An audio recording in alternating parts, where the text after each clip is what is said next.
근데 왜 생기냐?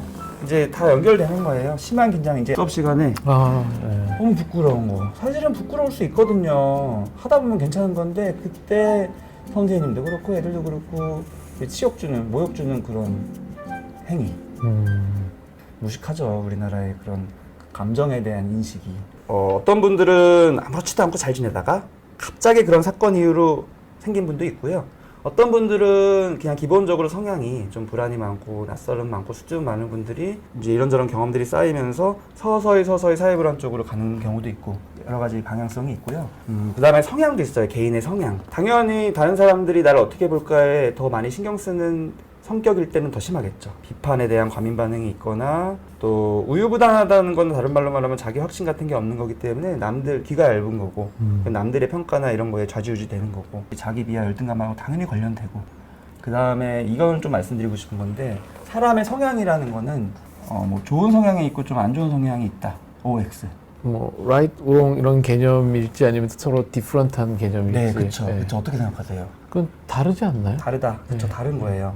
다른 건데 이제 다들 다르죠. 다 성격이 다 그래요. 근데 또 우리 문화 보면은 안 그런 예가 많아요. 지금 계속 말씀을 드린 낯선 상황에서 자꾸 소심해지고 위축되는 성격이 있다. 그거는 애들이 처음부터 태어났을 때부터 어렸을 때부터 그런 거거든요. 타고난 거예요. 근데 부모 입장에서 어때요? 그런 애들 키울 때. 좀 다른 애를 비교하게 비교가 되고 얘가 얘 왜 이러지? 자꾸 그렇게 타박을 주게 되기도 하고 내 스스로가 위축되기도 해요. 부모로서 내가 뭔가 잘못 키워서 얘가 이렇게 된 거 아닐까? 이런 식으로 이미 편견이 있어요. 성향에 대한. 그 다음에 뭐 외향적인 거 내향적인 것도 왠지 외향적인 게 좀 더 사회성 좋고 이렇게 편견이 있는 거고 사실은 다 장단점이 있는 거거든요. 성격에는 우열이 있는 게 아니에요. 우열은 여기 있습니다. 우열. 낯선 상황에서 위축되는 성격도 사실은 장점이 있어요. 장점이 있을 것 같아요. 낯선 상황에서 위축되는 성격? 조심스러우니까 실수 안 할 때. 실수 안 하고 꼼꼼하고 섬세한 거예요. 이게 다 양면이 있어서 낯선 상황에서 위축 안 돼도 문제가 돼요. 위험성을 인지 못하고 막 위험한 행동하다가 다칠 수도 있고. 그리고 또 중요한 게 섬세하다는 측면이에요. 감정적으로 분위기를 잘 느끼는 그런 감각이 뛰어난 거예요. 그래서 이제 예술적인 거랑 관련이 많이 되죠. 그래서 낯선 상황에서 내가 그걸 느낄 수 있기 때문에 위축되는 거고 어떤 사람은 담대해서 못 멘탈이 강해서 괜찮은 게 아니라 그냥 둔한 걸 수 있는 무식해서 거예요. 용감한? 네, 그런 느낌이 몰라서 용감한. 아무것도 안 느껴지는 거예요. 지금 여기가 어딘가 저 사람들이 날 보는 건가 이런 인식이 아예 없는 거예요.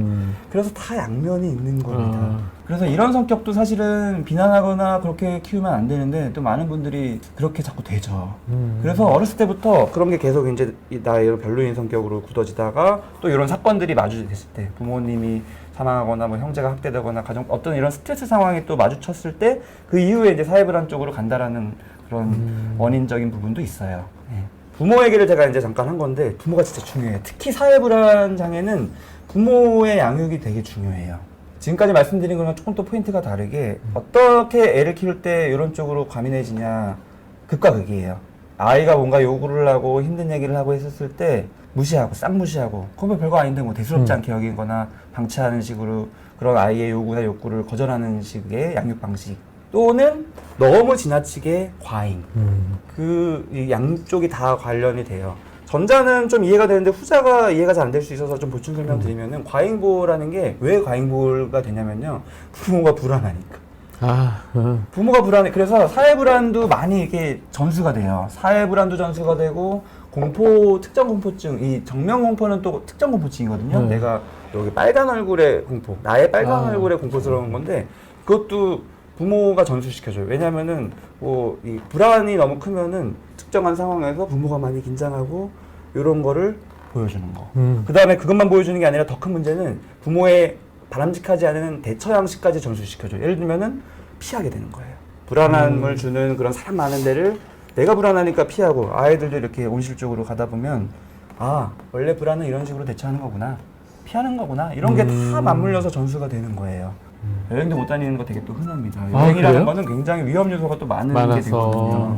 근데 당연히 생활 반경이 좁아지면서 그런 상호작용이나 남 앞에서 주목받는 거에 대한 기회가 줄어드니까 불안 쪽으로 가는 거예요. 사회불안 쪽으로.